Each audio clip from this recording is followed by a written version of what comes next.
It still brings up a lot of emotion. Yeah, because that's really, like, when I go back to think about it, it was that day, and then it just happened to be that I think either the same day or the next day, this guy comes in there with this happy voice. He's like, "Hey, we got to measure you for your new wheelchair." And I'm like, that's when I physically started like bawling the most, because he's measuring my legs and stuff. And I told my mom, I was like, I feel like I'm getting measured for a casket. Like, and they try to make it, what color do you want? And I didn't even care at the time. Like, I was just, because that's when it really hits you. That's reality. I mean, and life is different. Yeah, and then you're going to be in a wheelchair, and it's like, it's one thing when they tell you that, you're like, I'll walk again, but kind of when you're getting fitted for one, and you know, I can't move my legs, and I can't feel anything.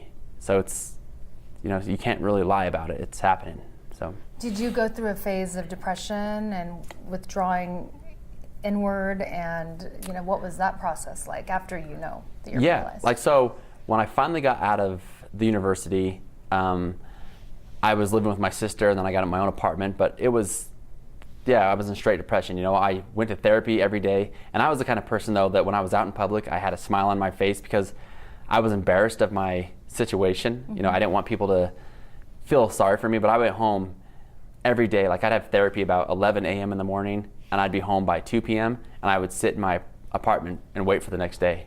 Like, watch movies or sit there and just, it was the hardest time, because really, what do? I don't know what I'm going to do with yourself. Like, right, and you've never gone down this path mentally prior to the accident. You don't. Right? I mean, I don't want to hang out with my friends because I'm embarrassed of myself. I don't feel comfortable around public areas like grocery stores, the malls.